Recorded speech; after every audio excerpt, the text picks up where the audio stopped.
नमस्कार, एटी समाचार में आपका स्वागत है। मैं हूं त्रिभुवन शर्मा। स्मार्ट सिटी के तहत शहर में जगह जगह बनाए गए पॉइंट्स पर नहीं है पर्याप्त साइकिलें। केवल स्टैंड बचे, साइकिलें स्टैंड से है नदारत। मेंटेनेंस व देखरेख के अभाव में स्मार्ट सिटी की व्यवस्था भी हो चली है चौपट। प्रयागराज स्मार्ट सिटी में साइकिल को बढ़ावा देने के लिए लगाया गया बाइक शेयरिंग सिस्टम खुद एक सवालिया निशान बन गया है। पब्लिक की लापरवाही और अधिकारियों की अनदेखी के चलते बड़ी संख्या में साइकिलें कबाड़ में तब्दील हो चुकी हैं और लोग भी इसमें बहुत ज़्यादा इंटरेस्ट नहीं ले रहे हैं। इस तरह से स्मार्ट सिटी के नाम पर एक और प्लानिंग का बजट बर्बाद होने की कगार पर आ गया है। इस योजना का पर्पज पर्यावरण में सुधार के साथ लोगों की सेहत को सुधारना था। रजिस्ट्रेशन का लगता है शुल्क। इसको यूज करने के लिए रजिस्ट्रेशन अनिवार्य किया गया था। रजिस्ट्रेशन के लिए 300 रुपये चार्ज रखे गए थे। इस पैसे को लेकर एक ऐप डाउनलोड करना होता है। जब लोग ऐप को अनइंस्टॉल करते हैं तो यह पैसा वापस कर दिए जाने का भी नियम है। शुरुआत के आधे घंटे साइकिल का कोई चार्ज नहीं है। इसके बाद प्रति घंटे 10 रुपये चार्ज लगना अनिवार्य किया गया था। 2 अक्टूबर 2021 को बाइक शेयरिंग योजना की शुरुआत हुई थी।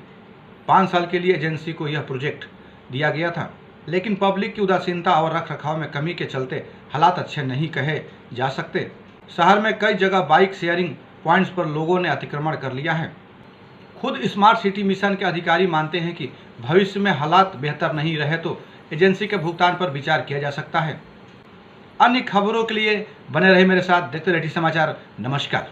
देखिए, मैं कहना चाहता हूं, स्मार्ट सिटी के नाम पर जिस तरीके से ये गोरख धंधा ये सरकार चला रही है, प्रयागराज में जिस तरीके से कई साइकिल स्टैंड बनाए गए जहां पे साइकिलों को रखा गया और वहां पे ठेके उठाए गए, मगर अब ये स्थिति है कि वहां पर साइकिलें नहीं है।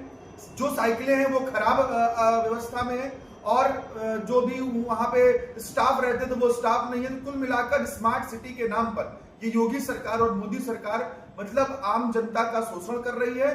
और भी ये नहीं, साइकिल स्टैंड ही नहीं, और भी स्मार्ट सिटी के नाम पर तमाम जो और भी व्यवस्थाएं हैं, तंत्र हैं, वो सब बिल्कुल धराशायी हो चुके हैं। तो कुल मिलाकर ये अवेयरनेस की जरूरत है और योगी सरकार को ये जो ठेके उठे हैं इनको रिन्यू करा के थोड़ा सा इसकी व्यवस्था दुरुस्त कराए, अवेयरनेस बढ़ाए, क्योंकि साइकिल चलाना हमारे स्वास्थ्य के लिए, हमारे समाज के लिए, एक बेहतर स्वास्थ्य के लिए, एक बेहतर देश के लिए ये बहुत जरूरी है। तो जहाँ तक साइकिल की बात की जाए कि आज से करीब 2, 2.5 साल, 3 साल पहले की मार्जिन रख लेते हैं।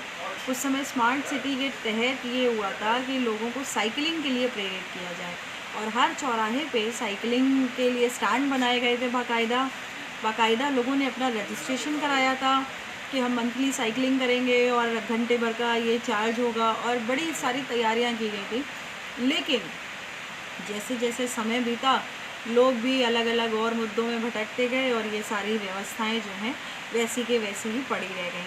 अब तो आप देखेंगे कि बहुत सारे चौराहे पे जहाँ पे साइकिल है भी वहाँ पे बहुत ख़राब हालत में है और लगभग गायब भी हो गई है ये व्यवस्था। तो ऐसे समय में उन लोगों से बात करना ज़रूरी है जिन्होंने अपना रजिस्ट्रेशन कराया था और आज के समय में वो उनका रजिस्ट्रेशन जो कार्ड है वो 0 वैलिडिटी पे पड़ा हुआ है और वो लोग कहीं ना कहीं अपने आप को बड़ा ठगा महसूस कर रहे हैं। तो मुझे लगता है कि आप जो भी योजनाएं चलाएं उसको सुचारू रूप से चलाने की व्यवस्था पहले करनी चाहिए, ना कि योजनाएं बनाते जाएं और उसको लागू करते जाएं।